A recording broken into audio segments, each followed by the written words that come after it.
Hola a todos, soy Andrés Felipe Flores y bienvenidos a un nuevo capítulo de Al día con las guías en tutorías Medicina Interna. El día de hoy vamos a estar revisando las nuevas guías de tromboembolismo pulmonar de la AJA y la ACC del 2026. Recuerden que si quieren apoyar este tipo de contenido pueden suscribirse, dejar un like y darle a la campanita. Los invito a seguirme en mi Instagram personal @andresf.med, por donde estoy compartiendo con ustedes muchísimo contenido académico. Y aprovecho la ocasión para invitarlos a adquirir mi diplomado de medicina interna, que ya tiene versión 2026 y está disponible en la plataforma de www.grupomedi.com. Este diplomado, al igual que el resto de la oferta académica que ustedes van a encontrar ahí, es de la más alta calidad, es 100% virtual y asincrónico, es altamente interactivo y además cuenta con certificación con validez nacional e internacional, respaldado por sociedades científicas de prestigio como la Federación Médica Colombiana, que es miembro de la Asociación Médica Mundial. Pueden revisar mi diplomado y el resto de la oferta académica que tenemos disponible para ustedes en el link de la descripción. Y no siendo más, vamos adelante con el video. Hablemos entonces acerca de estas nuevas guías de tromboembolismo pulmonar de la AJA y la ACC publicadas en el 2026.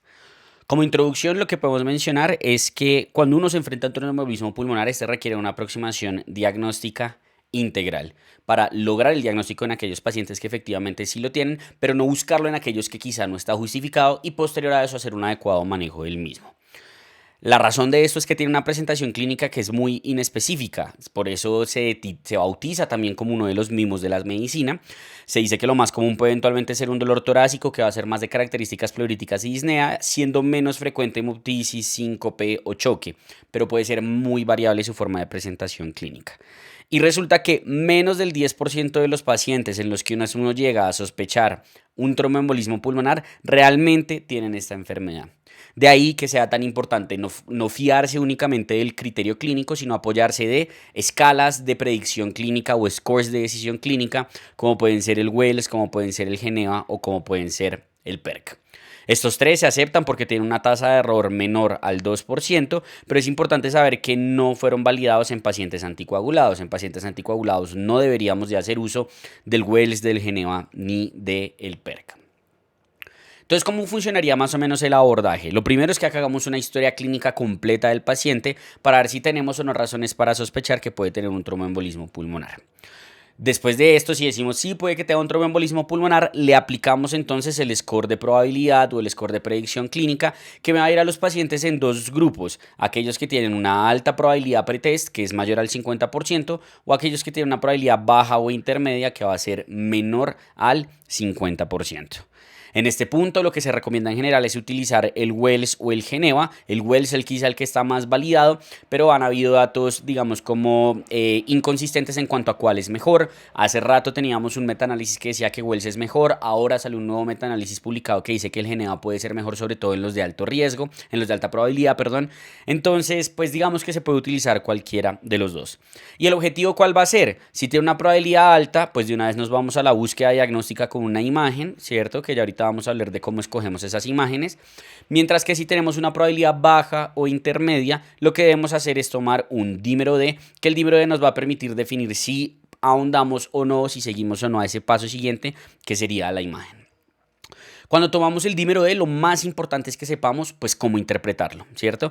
Y en general el dímero D va a ser positivo cuando es mayor a 500. Sin embargo, ya está claramente demostrado que este único punto de corte no es suficiente para hacer una adecuada interpretación o para sacarle el mayor rendimiento posible al dímero D.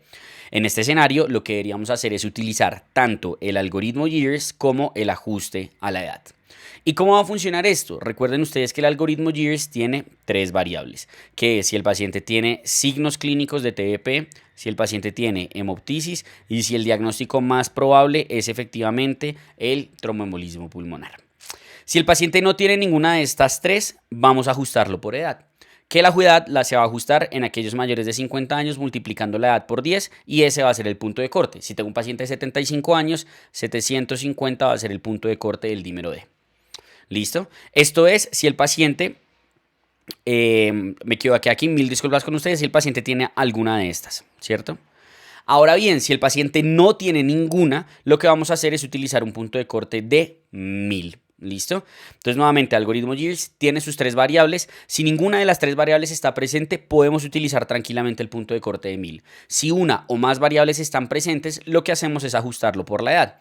Menores de 50 años, 500 de punto de corte. Mayores de 50 años, edad por 10 va a ser el punto de corte.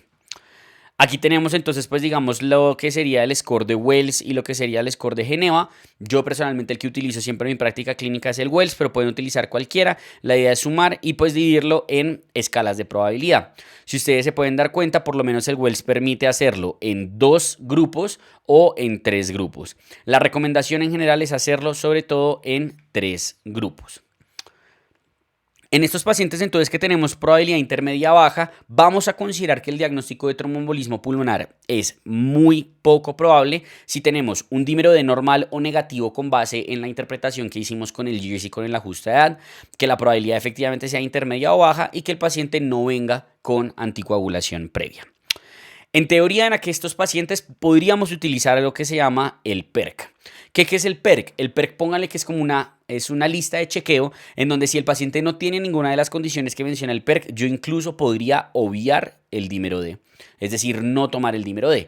Esto está validado en aquellos pacientes no que tienen probabilidad intermedia y baja, sino que tienen probabilidad baja. Entonces digamos que la utilidad de utilizar un Wells de 3 puntos de corte es precisamente esta, utilizar el PERC. Ahora, importante, si uno mira la guía, el PERC está incluido en el algoritmo, pero no está incluido en las recomendaciones y tampoco en el texto que hay de soporte de las recomendaciones dan una evidencia para su uso.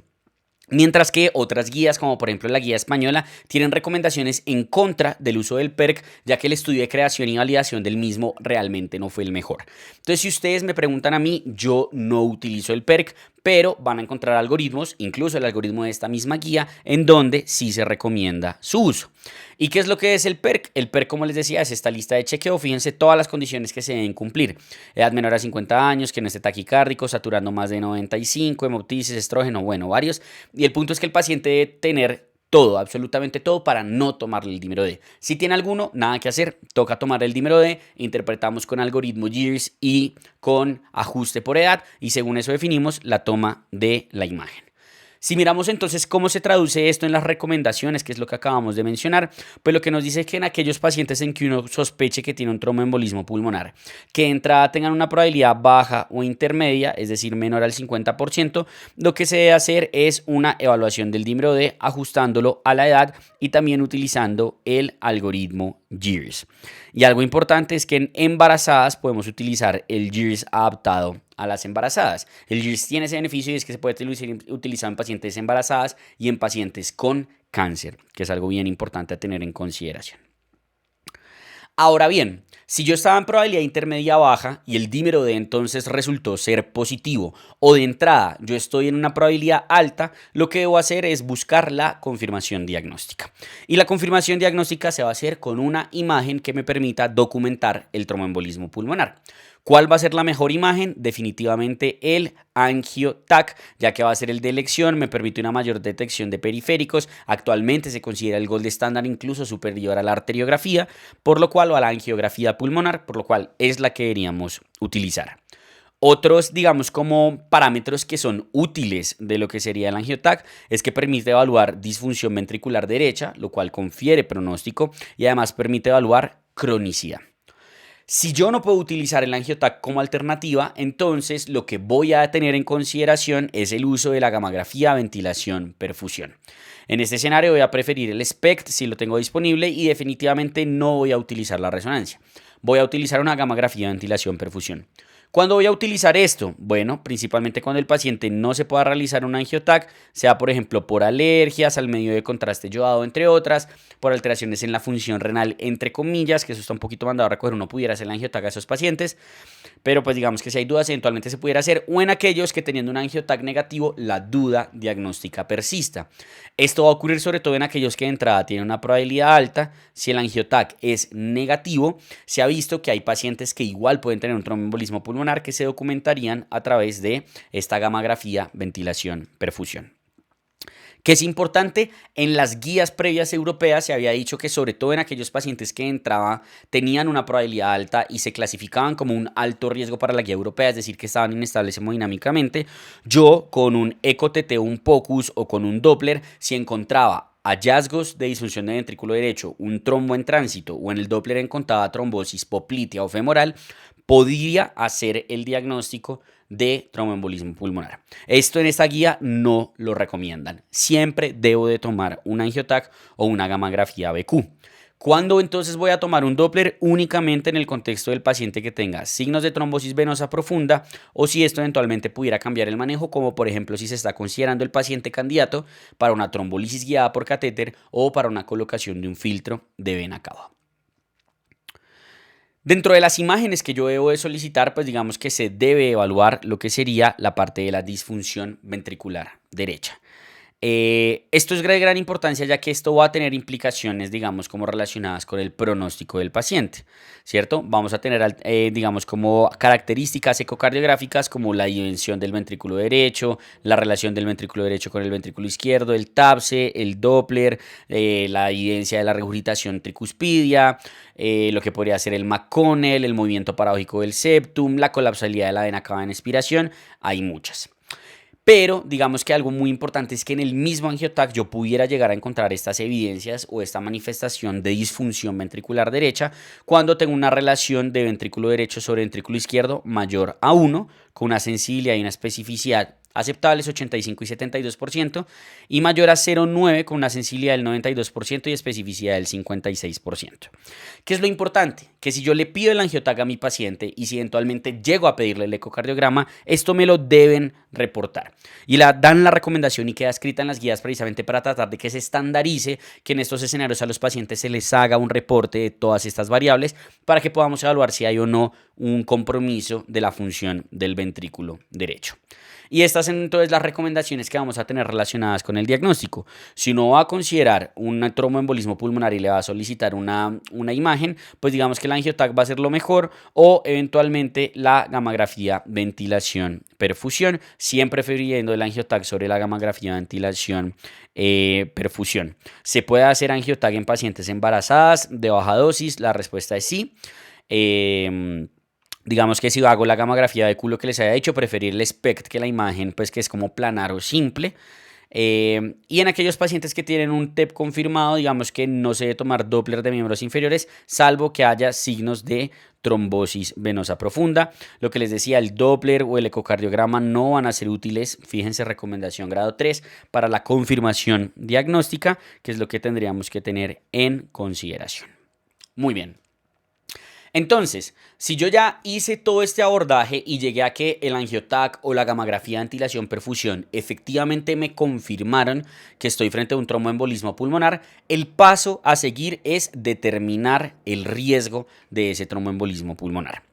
Y esta determinación del riesgo es algo que ha venido evolucionando en el tiempo. ¿Qué es lo que queremos buscar con esto? Queremos buscar a aquellos pacientes que tienen mayor riesgo de mortalidad, mayor riesgo de inestabilidad hemodinámica. ¿Por qué se muere un paciente con tromboembolismo pulmonar? Porque hace disfunción ventricular derecha y un choque obstructivo. Entonces, el riesgo que estoy evaluando es precisamente el riesgo de que eso llegue a ocurrir. ¿Por qué va a ser importante esto? Porque esto es lo que me va a ayudar a diferenciar entre aquellas intervenciones en donde si solo le voy a hacer seguimiento al paciente o si eventualmente voy a hacer un manejo dirigido para tratar de reducir este riesgo y prevenir una descompensación hemodinámica del paciente. Y como esto ha venido evolucionando, pues existen varias formas en las cuales yo puedo determinar este riesgo y la idea es al final unirlas todas como vamos a ver que lo propone esta guía. Entonces, en primera instancia tengo variables clínicas, ¿cierto? Principalmente variables relacionadas con la parte hemodinámica del paciente. También tengo la posibilidad de utilizar scores de riesgo, scores que me determinen la probabilidad de que mi paciente se deteriore o tenga un desenlace adverso relacionado con un tromboembolismo pulmonar. Y de gran importancia, la evidencia de disfunción ventricular derecha con esos parámetros ecocardiográficos o eventualmente angiotomográficos que vimos en las diapositivas anteriores. ¿Cuál deberíamos usar? He ahí la gran pregunta. Vamos a ver qué recomienda la guía y cómo trata de hacer una integración de absolutamente todas estas.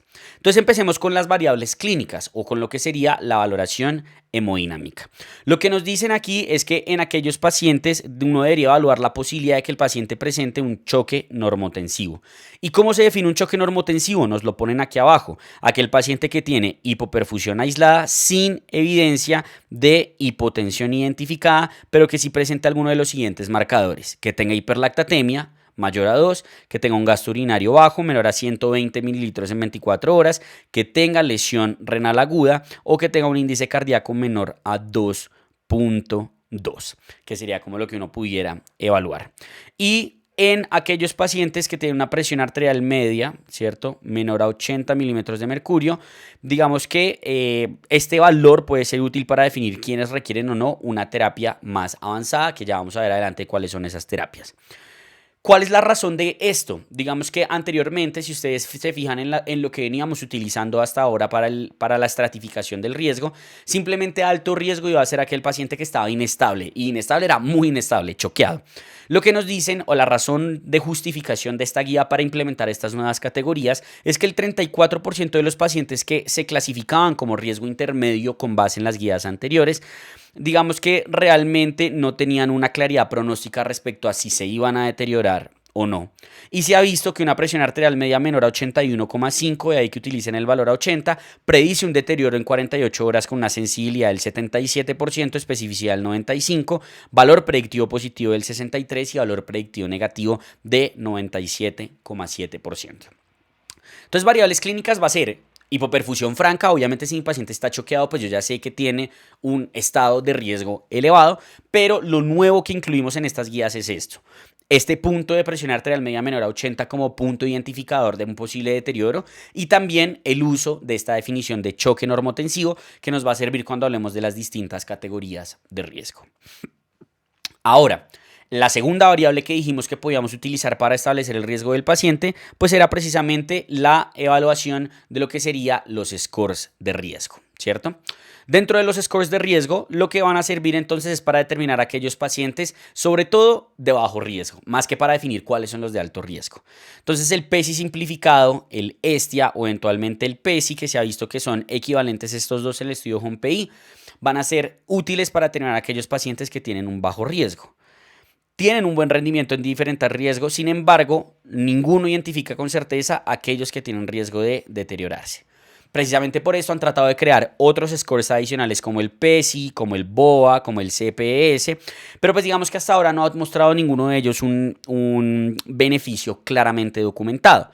¿Qué es lo que deberíamos saber? Estos scores solo los vamos a utilizar en pacientes que están estables hemodinámicamente. Si mi paciente ya tiene inestabilidad clínica o tiene ese choque normotensivo, pues ya no tengo por qué ponerme a calcularle los scores de riesgo. ¿Listo? Esto va a ser en el paciente que no tiene esas características, y sobre todo cuando estos dos, el CPS simplificado y el ESTIA, están bajos, yo pudiera estar tranquilo de que es un paciente que tiene un muy bajo riesgo de llegar a descompensarse o a deteriorarse. Aquí tenemos entonces algunos de los ejemplos de los scores de riesgo. Fíjense que tenemos el PESI, el PESI simplificado, tenemos el BOA, que cada vez se ha venido utilizando más, que son los que nos van a permitir evaluar a aquellos pacientes y clasificarlos según su riesgo. Aquí tenemos el ESTIA, tenemos el CPS, el índice de choque, NIUS 1, NIUS 2.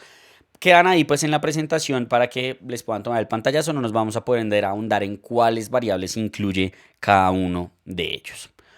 ¿Qué recomendaciones nos deja la guía entonces con base en los scores de riesgo? Lo primero es que en aquellos pacientes que no tienen alteración hemodinámica, ¿cierto? Entonces vamos a empezar con lo que sería categoría A, categoría B. Vamos a utilizar el ESTIA, el PESI y o el PESI simplificado, sobre todo para identificar a los de bajo riesgo. O sea, su utilidad es eso, ver quiénes son los que no se van a deteriorar, ¿cierto?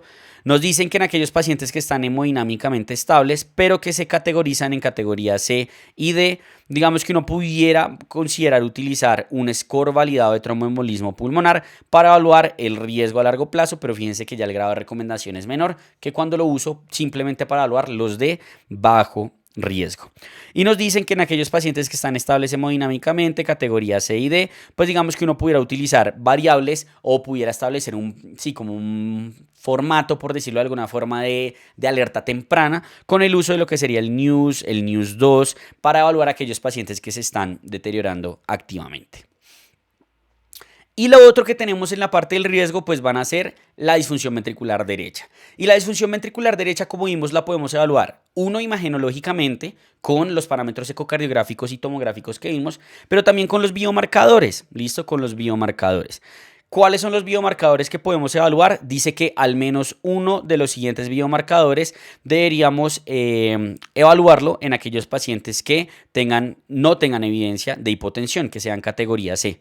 Aquí vamos a tener la troponina o los péptidos natriuréticos, ¿listo? Que será lo importante que tendríamos que tener en consideración.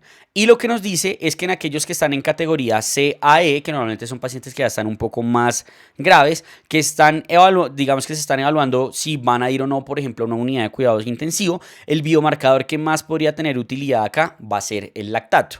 ¿Por qué utilizamos esos biomarcadores? Porque tienen una evidencia clara en mortalidad. En imágenes, entonces, pues ya habíamos hablado, pues digamos, como de las alteraciones que podemos encontrar. La imagen del ventrículo derecho va a ser de gran importancia para evaluar a aquellos pacientes que tienen mayor riesgo de deterioro. Y en aquellos pacientes que no tienen evidencia de choque o hipotensión, la ecocardiografía definitivamente va a ser mejor al AngioTAC para hacer esta evaluación de lo que sería el ventrículo derecho, a ver cómo está funcionando y si hay o no una disfunción asociada. ¿Por qué? Porque hay una evidencia clara en mortalidad, no hay una clara superioridad de uno sobre otro. Y pues digamos que existe la posibilidad de utilizar el POCUS si no hay un eco-TT formal, pero lo ideal sería siempre hacer uso de un ecocardiograma transtorácico formal.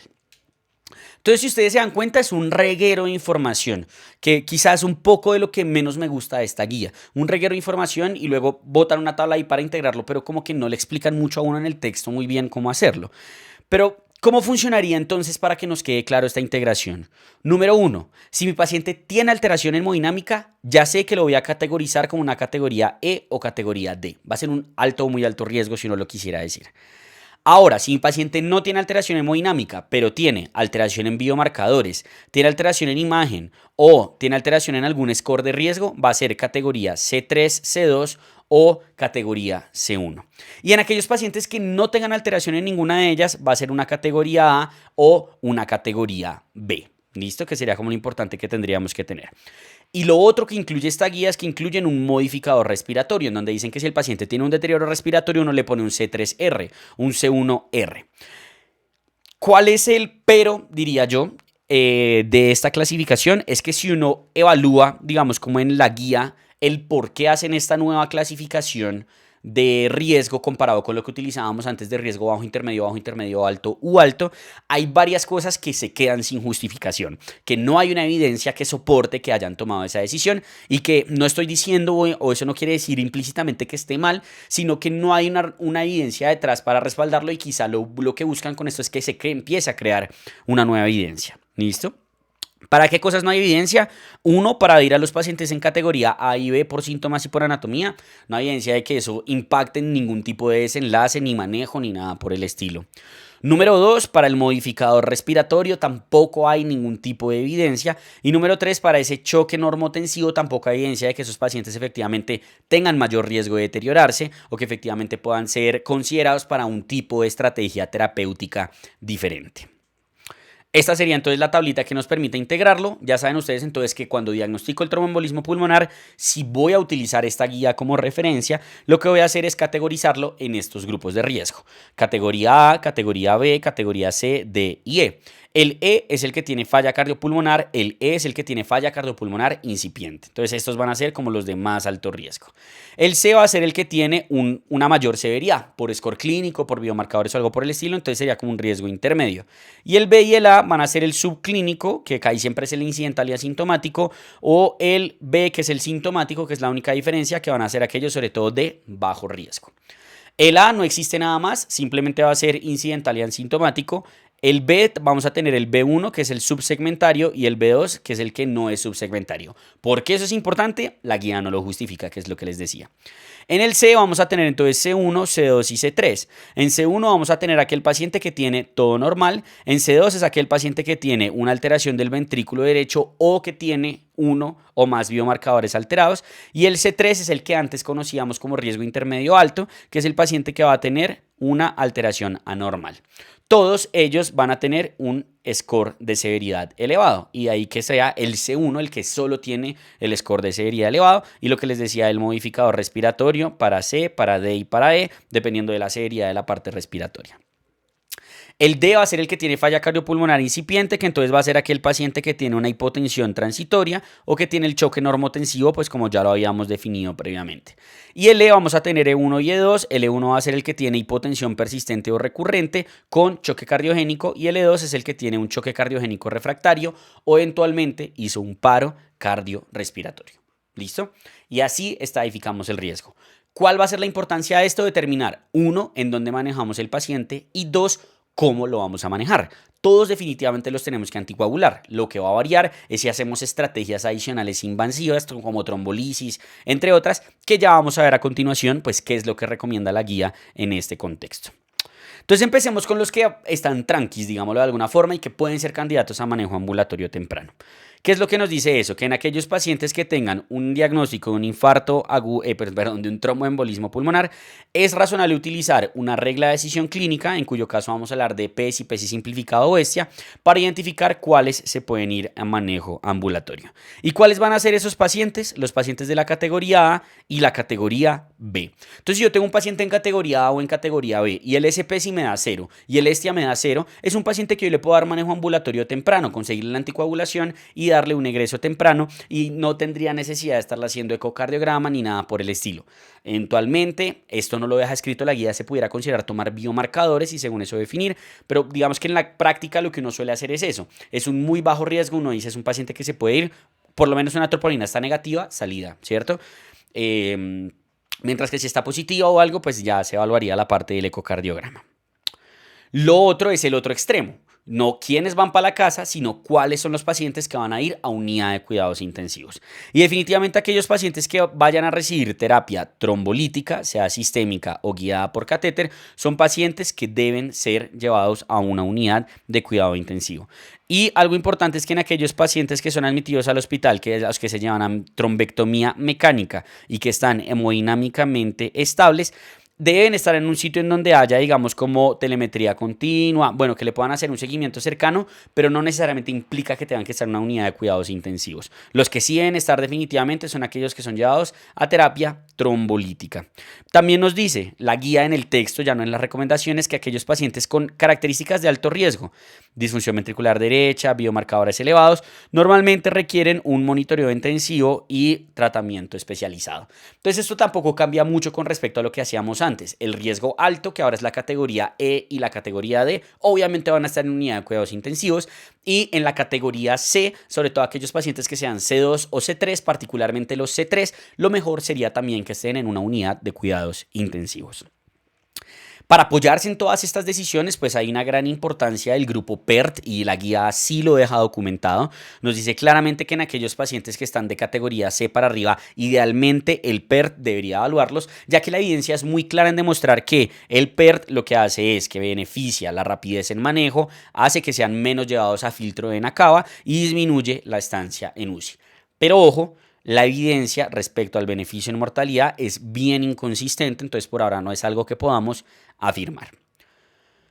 ¿Quiénes deberían incluir el grupo PERT? Pues fíjense ustedes acá todos los posibles miembros del grupo PERT: medicina vascular, neumología, cirugía cardíaca, cardiología no intervencionista, radiología, entre otras, ¿cierto? Y los beneficios, pues aquí están todo lo que tenemos. Evaluar a aquellos pacientes en los que hay esas como baches en la evidencia que hacer, mejorar la estratificación del riesgo, seleccionar adecuadamente quiénes son candidatos a terapias avanzadas, etcétera, etcétera. Con eso claro, entonces hablemos de cómo los vamos a manejar. Y ya habíamos anticipado que absolutamente todos los pacientes son candidatos a anticoagulación. ¿Cómo vamos a hacer esa anticoagulación? Inicialmente, en la gran mayoría de los escenarios va a ser parenteral. Y en la anticoagulación parenteral vamos a preferir la heparina bajo peso molecular sobre la heparina no fraccionada. La razón que deja escrita la guía es que hay estudios que muestran una mayor efectividad y seguridad, además de una mayor practicidad, pues anticoagular a alguien con heparina no fraccionada implica una infusión continua e implica medición, digamos, como seriada de PTTs cada 6 horas. ¿Listo? Nos dicen que incluso ante un posible requerimiento caso de intervención endovascular debemos de preferir la heparina bajo peso molecular, porque anteriormente cuando teníamos un paciente de alto riesgo o riesgo intermedio alto, muchas veces se les ponía no fraccionada ante la posibilidad de que tuvieran que ser llevados a algún tipo de estrategia avanzada. Sin embargo, nos dicen que no, si es una intervención endovascular puede ser heparina bajo peso molecular. Cuando sí definitivamente se prefiere heparina no fraccionada, cuando van a ser llevados a trombolisis, porque ahí no tenemos evidencia con heparinas de bajo peso molecular. Y una vez uno hace, digamos, como la estabilización del paciente y demás y ya está pensando en darle salida, pues definitivamente la anticoagulación de elección va a ser oral. Y en este escenario vamos a tener a los famosos DOACs y a los antagonistas de vitamina K o cumarínicos, con la superioridad claramente determinada de los DOACs sobre los antagonistas de vitamina K. Digamos que no superioridad en términos de efectividad, eso es bien discutido si son o no superiores y en la gran mayoría de los estudios realmente el desenlace es de no inferioridad, pero sí son superiores en términos de seguridad, especialmente en lo que sería sangrado intracraneal y sangrado fatal es menor con los DOACs que los antagonistas de vitamina K. Entonces, salvo que el paciente por alguna razón no pueda utilizar DOACs, entiéndase por esto síndrome antifosfolípido, algunos tipos particulares de neoplasia, embarazo, los DOACs es lo que deberíamos utilizar. Una duda muy grande es si cuando yo tengo una alta sospecha de que mi paciente puede tener un tromboembolismo pulmonar, pero todavía no lo he confirmado, debería o no debería de iniciar la anticoagulación de forma empírica. Y lo que nos deja la guía como recomendación es que esto únicamente lo deberíamos hacer en aquellos pacientes que sean categoría C2 o más alta, en quienes el riesgo de sangrado sea bajo. De resto, debemos esperar la imagen y cuando esperamos la imagen, pues ya sabemos si iniciar o no la anticoagulación, no de forma empírica, sino de forma definitiva.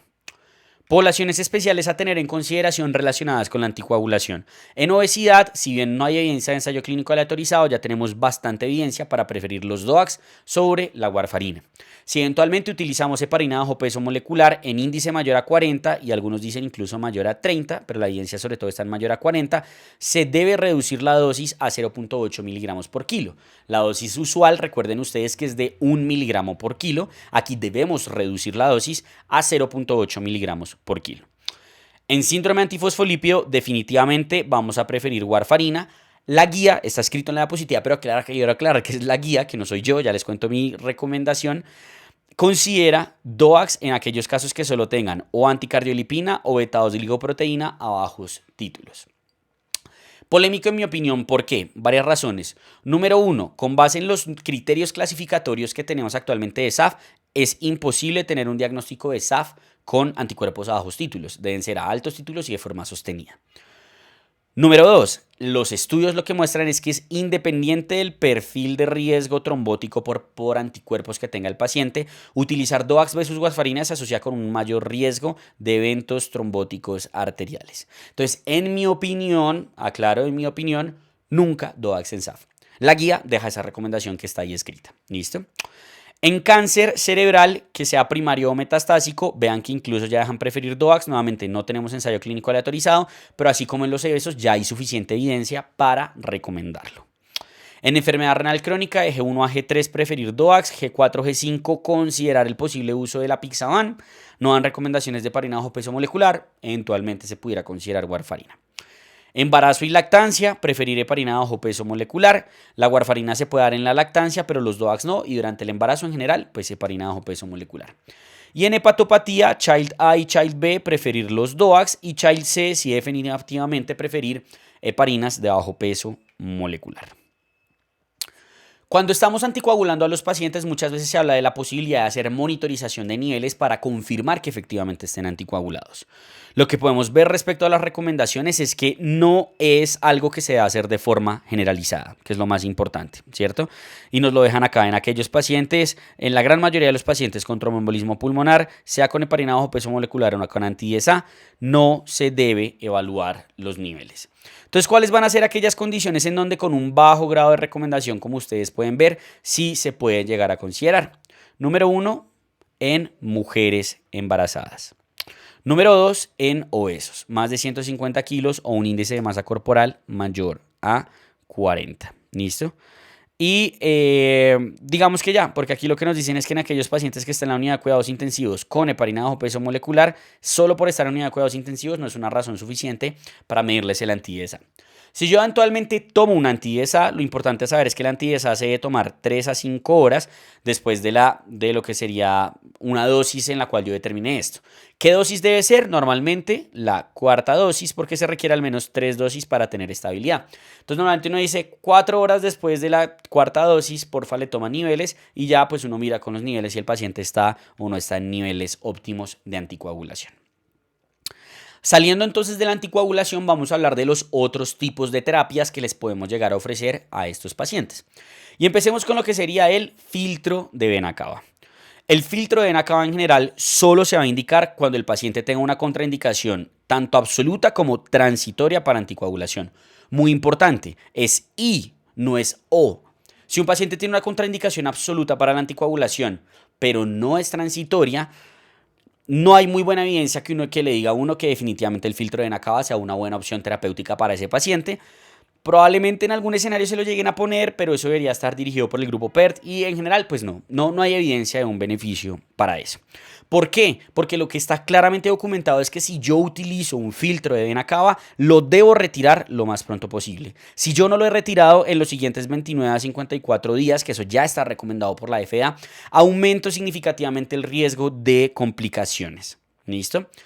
¿Cuál es el otro problema? Que los estudios de filtro de vena cava siempre se han estudiado en conjunto con anticoagulación. No se han estudiado solos, entonces solos no sabemos cómo les va. De ahí que ese escenario de una contraindicación absoluta permanente no tenga evidencia para uso de filtro de vena cava. Que se ha visto que reduce las recurrencias, pero esto a expensas de un mayor riesgo de trombosis venosa profunda y complicaciones propias del filtro como desplazamientos, perforaciones, entre otras. ¿Cuándo más lo podría considerar según la guía? Cuando yo tengo un paciente que está anticoagulado, está bien anticoagulado y pese a eso me hace una recurrencia en tromboembolismo pulmonar. Esto es basado en un único estudio que habla de un posible beneficio en mortalidad. ¿Se debe utilizar concomitante con trombolisis? La respuesta es no hay evidencia, entonces por ahora pues no. Lo otro que entonces podemos llegar a considerar es lo que vamos a instaurar de manejo avanzado. Y en el manejo avanzado tenemos dos opciones de terapia trombolítica. Tenemos la trombolisis sistémica y tenemos la trombolisis guiada por catéter. La trombolisis sistémica va a estar indicada en los pacientes que tengan categoría de riesgo E1 a E2 y la guía nos dice que lo podemos llegar a considerar en aquellos pacientes que son C3 a D2. Aquí lo que tenemos que es evaluar el beneficio en la mortalidad versus el riesgo de sangrado y siempre utilizando la menor dosis posible del trombolítico, siendo la alteplasa el agente preferido. En cuanto a la trombolisis guiada por catéter, digamos que la primera duda es si la tengo, la debería preferir a la sistémica y parece que sí, parece que hay un posible menor riesgo de sangrado cuando utilizo la trombolisis guiada por catéter. La recomendación de su uso va a estar formalmente dada en los pacientes con E1, en aquellos que están en E2 es algo que no dejan como recomendación, probablemente porque sería pacientes en paro y sería con trombolisis intraparo, pero no dejan recomendación de si sí o si no. Y lo vamos a poder considerar en aquellos pacientes que son C2 a D2, fíjense que le bajan una categoría a la C. La dosis debe ser no menor a 5 miligramos. Antes de, o más bien en el momento en el que se publica la guía, no hay una recomendación o una evidencia formal que apoye estas recomendaciones. Es decir, evidentemente, en aquellos pacientes que están en categoría E, por supuesto que hay que trombolizarlos. Eventualmente aquellos que están en categoría D. Pero en aquellos que están en categoría C entramos en ese limbo del riesgo intermedio alto que muchos estudios nos han demostrado que definitivamente no hay evidencia para trombolizarlos sistémicamente. El pellito siendo el principal estudio de esos. Pero al momento en el que publican estas guías en el ACC26, publican este estudio que es el High Pellito, que nos dice que en aquellos pacientes que se consideran que tienen un riesgo intermedio alto, aquí nos dicen cuáles van a ser aquellos pacientes que ellos incluyeron, riesgo intermedio que tenían digamos que signos de disfunción ventricular derecha con troponina elevada, que tenían al menos 2 indicadores de distrés respiratorio, siendo una sistólica menor a 100, una cardíaca mayor a 100 o una respiratoria mayor a 20, lo que ellos consideraban. Si el paciente tenía estas características, que sería el intermedio alto o el C3, ¿cierto? Y además de eso tenían alguna de estas variables clínicas, lo que hicieron fue hacerles trombolisis guiada por catéter, no trombolisis sistémica, que es lo que se había evaluado en el pellito anterior. ¿Y qué se dieron cuenta ellos? Que sería como lo importante que tendríamos que tener en consideración, que cuando evaluaron cualquier outcome primario, ¿cierto? O los divididos de ellos, que es muerte relacionada con tromboembolismo pulmonar, colapso cardiorrespiratorio o recurrencia de tromboembolismo pulmonar, definitivamente lo que se dieron cuenta es que debido a una disminución en el colapso hubo una disminución estadísticamente significativa de este desenlace primario. Y esto no fue a expensas de un mayor riesgo de sangrado, es decir, no sangraban más. Entonces, basado en este estudio, yo no sé si ya lo sabían cuando publicaron la guía tal vez, pero coge mucho más sentido estas recomendaciones que les mostraba anteriormente. Pero sobre todo la guiada por catéter, y yo diría que es de C3, no es de C2, es lo que formalmente tendría evidencia para uno decir, venga, sí, es candidato a terapia avanzada. ¿Qué otras estrategias de manejo avanzado tenemos? Tenemos la trombectomía mecánica. La trombectomía mecánica, si es o no superior a la trombolisis, parece que hay un menor riesgo de sangrado al no usar trombolíticos, tiene un gran beneficio y es que no requiere estancia en UCI y que remueve los coágulos de forma inmediata y puede remover coágulos antiguos. ¿Cuál es el pero? Solo tiene evidencia en estadio E, particularmente E1. Nos dice la guía considerar en C2 a D2, pero en mi opinión profesional, ahí sí que menos tenemos evidencia. Y la embolectomía quirúrgica también puede tener un menor riesgo de sangrado comparado con trombolisis, va a estar indicada en E1, contraindicada en E2, no es que no den recomendación, sino que está contraindicada en E2 y la puedo llegar a considerar en C2 a E2, nuevamente en mi opinión, con un muy bajo grado de evidencia, casi que nulo grado de evidencia. ¿Listo? Se puede considerar como rescate de trombolisis. Digamos que no lo dejan como recomendación formal en las recomendaciones, pero en el texto sí dicen que es algo que se pudiera llegar a considerar. Entonces, si tratamos de resumir el manejo y la estancia y todo eso de los pacientes, pues primero pensé que ese era el resumen grandote. Si resumimos lo que sería el manejo de la terapia sistémica, lo que pudiéramos decir es que en términos quirúrgicos y de trombectomía mecánica, en E2 definitivamente no vamos a utilizar lo quirúrgico, no va a haber recomendación en trombectomía mecánica y vamos a poder considerarlo en E1 con un grado de recomendación 2A y con un menor grado de recomendación de C2 a D2. En cuanto a lo que sería la trombolisis sistémica, definitivamente no hasta C2. Desde C3 a E2 lo puedo considerar con un grado bajo de recomendación y en E1 y en E2 es cuando más va a estar recomendada. Y en trombolisis guiada por catéter sin recomendación en E2, recomendación grado 2A en E1 y se puede considerar desde C2 a diferencia de trombolisis sistémica. El manejo hemodinámico de los pacientes, digamos, si pese a esto persisten con colapso hemodinámico, pues va a incluir principalmente lo que sería el uso de vasopresores. Uno pudiera llegar a considerar el uso de expansión de volumen, pero el problema es que al yo aumentar el volumen, aumento la precarga del ventrículo derecho y en un paciente que está con disfunción ventricular derecha esto puede ser deleterio. Entonces, ellos dejan la recomendación de que en aquellos pacientes que uno dice como tal vez sí, le pudiera dejar un bolo de menos de 500 cc. De resto, nos vamos con manejo vasoactivo, con noradrenalina como primera línea de manejo, ya que no eleva la resistencia vascular periférica a dosis menores a 15 microgramos minuto, y como segunda línea de manejo dobutamina o eventualmente incluso juntos según el perfil hemodinámico del paciente. Si quiero generar un efecto inodilatador, pues definitivamente sería una de las opciones que pudiera llegar a considerar en estos escenarios.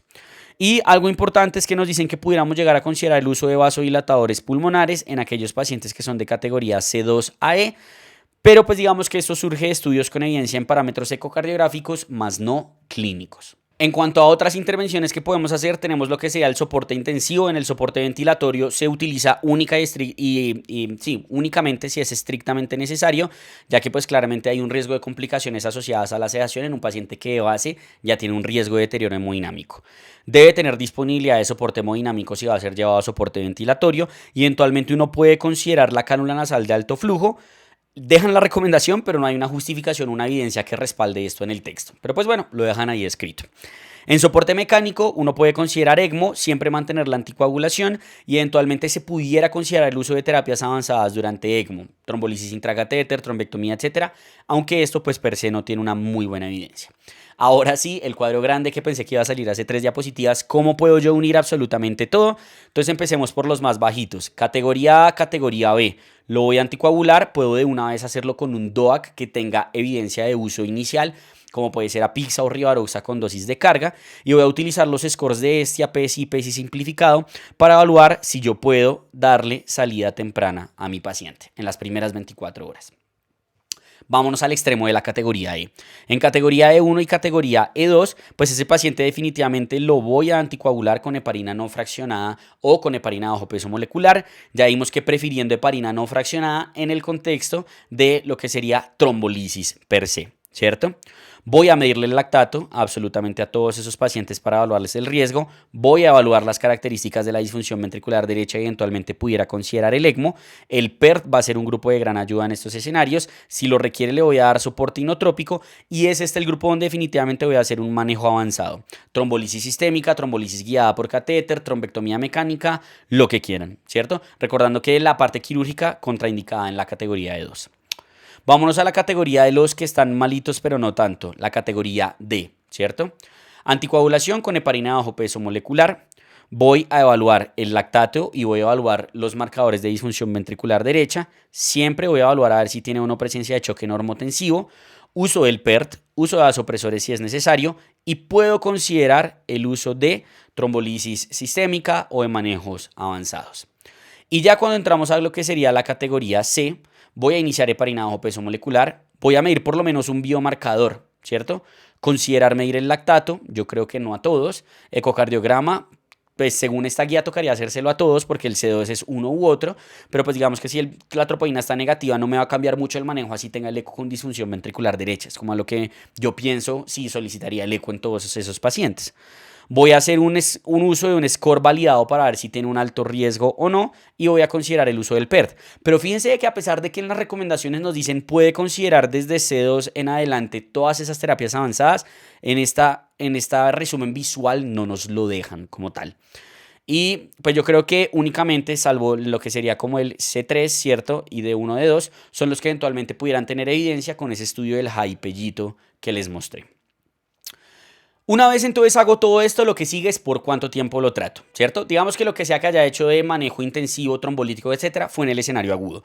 Crónicamente, lo que va a prolongarse, pues definitivamente es la anticoagulación. Entonces, ¿por cuánto tiempo anticoagulo a estos pacientes? Tengo una fase inicial que son los primeros 3 a 6 meses, en donde como ya habíamos dicho los DOACs a dosis plena van a ser la primera línea, teniendo como segunda línea a los cumarínicos y a la heparina bajo peso molecular. Y tenemos una fase extendida que no es para todos los pacientes, aclaro desde ya, que va a ser de más de 6 meses, utilizando también los DOACs como primera línea, pero con una dosis reducida en el caso de la Apixa y el Rivaroxaban, y eventualmente pudiendo considerar la aspirina si hay contraindicación o no hay deseo de anticoagulación por parte del paciente. ¿Cómo elijo? ¿Cómo elijo si me extiendo? ¿Cómo elijo si no? ¿Cómo elijo si 3 meses? ¿Cómo elijo si 6 meses? Va a depender de esto. Si yo tengo un tromboembolismo pulmonar en el cual yo sé por qué el paciente muy probablemente hizo ese tromboembolismo pulmonar, es decir, tengo un factor de riesgo identificable o lo que anteriormente llamábamos como evento provocado, va a ser importante. Sobre todo, ¿cuáles? Los mayores, que son los que más tendría que evaluar. Y además de eso, yo me tengo que preguntar, listo, tengo este factor de riesgo identificado. ¿Este factor de riesgo es transitorio o es persistente? Es persistente quiere decir que va a durar de aquí en adelante. Es transitorio es, por ejemplo, no sé, le operaron una pierna y a los 3 meses ya va a estar caminando, pero hizo un trombo asociado al reemplazo de la cadera o al reemplazo de la rodilla, por ejemplo, ¿cierto?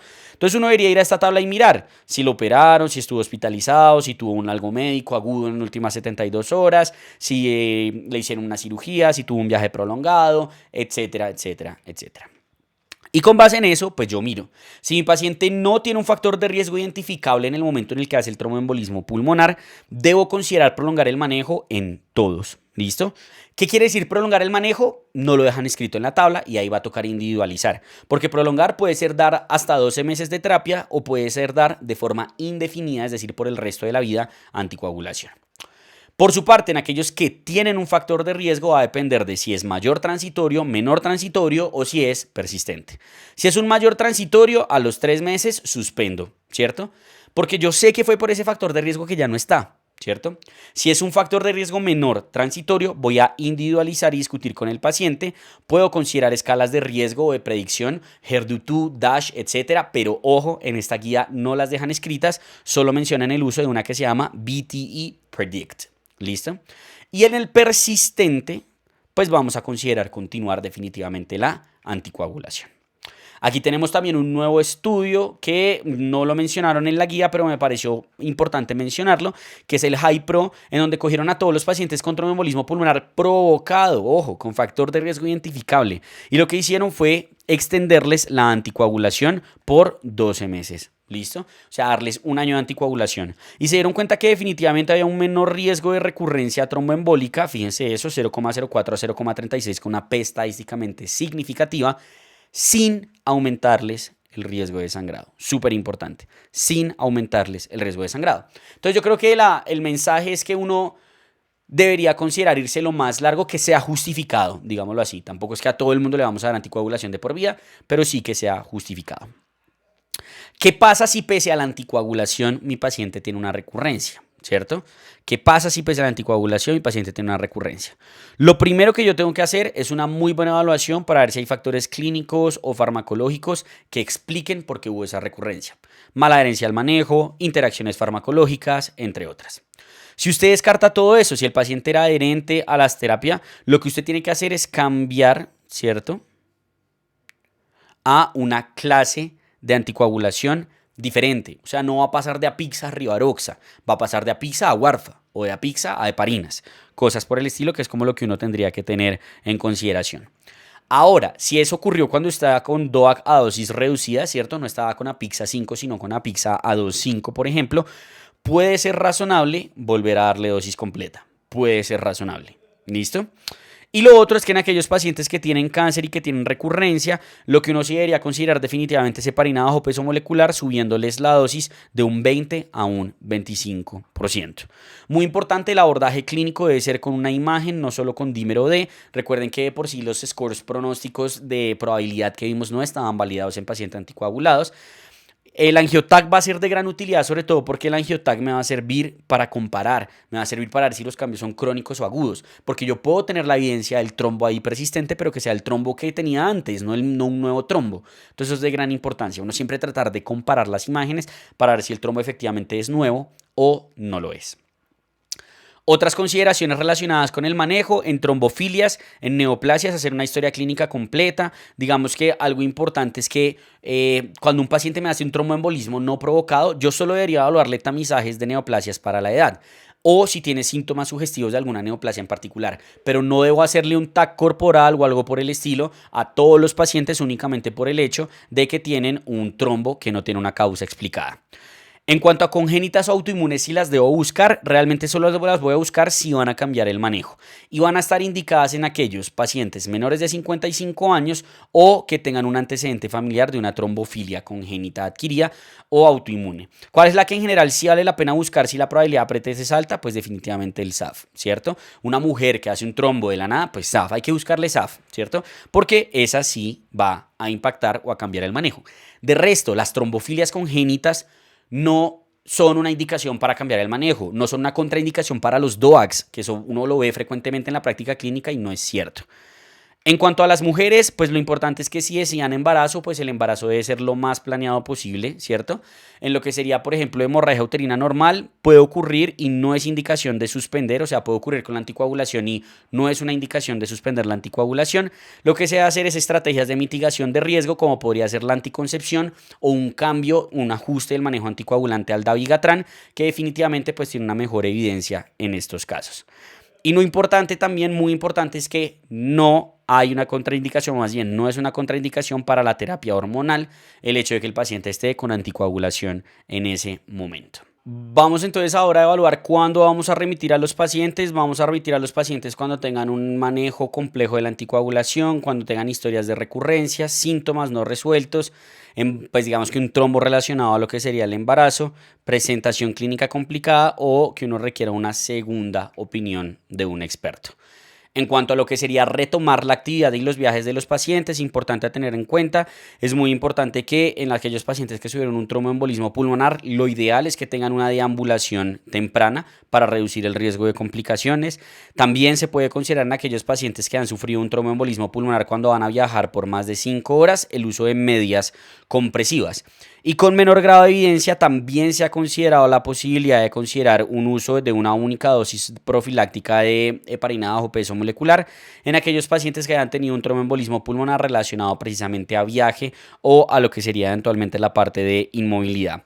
Y en aquellos pacientes que se están recuperando de un tromboembolismo pulmonar que fue categoría C2 a categoría E, lo ideal es que por lo menos por unas 4 semanas después de iniciado el manejo no tengan un viaje largo, entendido como más de 5 horas. En cuanto al seguimiento, lo que podemos decir es que el seguimiento se debe hacer idealmente en la primera semana y luego de forma trimestral hasta completar el año. ¿Cuáles van a ser los objetivos del seguimiento? Número 1, definir todo lo que estábamos hablando ahorita de la anticoagulación. Por cuánto tiempo lo voy a anticoagular e ir evaluando esto dinámicamente. La decisión no es estática. Uno dinámicamente puede ir evaluando el riesgo-beneficio de continuar o no un manejo antitrombótico.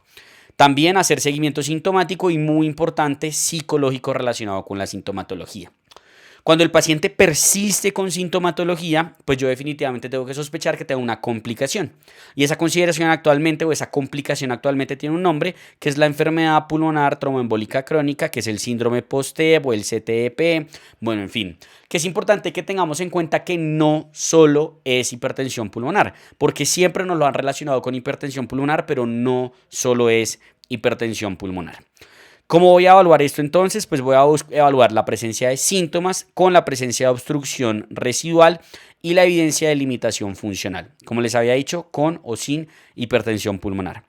Solo uno busca esto si hay síntomas después del tercer mes del tratamiento. En los primeros 3 meses es esperable que todavía haya síntomas. ¿Y cómo lo buscamos? Pues nos toca, 1, la carga sintomática si es por historia clínica, pero la obstrucción residual toca verla con gamografía BQ, idealmente con eco-TT, y la limitación funcional toca verla con pruebas funcionales, como una caminata de 6 minutos. Y aquí tenemos, pues digamos, como todo lo que podemos tener. Uno puede tener síntomas persistentes, puede tener obstrucción persistente, puedo tener síntomas sin presencia de enfermedad pulmonar tromboembólica crónica y sí puedo tener la enfermedad pulmonar tromboembólica crónica con o sin hipertensión pulmonar, ¿cierto? Entonces esto es lo que me recomiendan. Si tengo un paciente que sigue con síntomas después de 3 meses, puedo hacer una evaluación no invasiva, ¿cierto? Y ver si hay o no limitación. Si no, pues lo excluyo. Si no, la otra posibilidad es hacer una gamografía de Q con el ecocardiograma transtorácico. Si son normales, lo excluyo. Si son anormales y hay una alta probabilidad de hipertensión pulmonar, pues es bastante probable que el paciente tenga esa complicación. Mientras que si hay una alteración anormal, es decir, hay obstrucción persistente, pero el eco-TT es normal, la probabilidad es un poco más baja y lo que hacemos en estos momentos es, 1, continuar la anticoagulación mientras hacemos la búsqueda diagnóstica y luego proceder, en el caso de que sea posible, a hacer una prueba en general no invasiva, evaluamos si hay o no limitación y con base en eso confirmamos el diagnóstico, mientras que aquí normalmente nos vamos a confirmar el diagnóstico tanto de la enfermedad pulmonar tromboembólica crónica como de la hipertensión pulmonar per se. Aquí tenemos aquellos hallazgos ecocardiográficos que nos van a ser sugestivos de lo que sería hipertensión pulmonar, pero pues yo creo que el punto importante es ahí ya guiarse por lo que sería la tabla o como el algoritmo de probabilidad de hipertensión pulmonar de la Sociedad Europea de la Guía que tienen del 2022. Pero aquí tenemos algunos otros parámetros que eventualmente pudiéramos llegar a evaluar. En cuanto al manejo, pues no hay mucho lastimosamente que ofrecerles. Si tienen hipertensión pulmonar, sí hay más cosas para ofrecerles. Cuando tienen hipertensión pulmonar, hay que remitirlos a un sitio en donde hagan manejo de hipertensión pulmonar para ver si se le pone manejo específico con Riociguat o cosas por el estilo, con prostanoides, etc. Y continuar la anticoagulación. Por su parte, cuando aquellos pacientes que digamos que no tienen, digamos, como la parte de hipertensión pulmonar, ¿cierto? Uno debería evaluar ya otras consideraciones. Número 1, rehabilitación pulmonar. Esto sirve para el paciente con o sin el diagnóstico, pero que tenga síntomas persistentes, ¿cierto? Que sería como lo importante que uno tendría que evaluar. Y en aquellos pacientes que, como les había dicho, no tienen hipertensión pulmonar, pues nada, lo mandamos a un centro de experticia. Y allá realmente no hay mucha evidencia tampoco, que ahí siempre van a terminar realmente en hipertensión pulmonar, si les soy honesto. Con esto terminaríamos entonces este video de la nueva guía de tromboembolismo pulmonar. Espero que les haya gustado. Cualquier duda que tengan, déjenla en los comentarios y trataré de responderla lo más pronto posible. Y no olviden que si quieren seguir aprendiendo con nosotros, lo pueden hacer con el video que está en sus pantallas.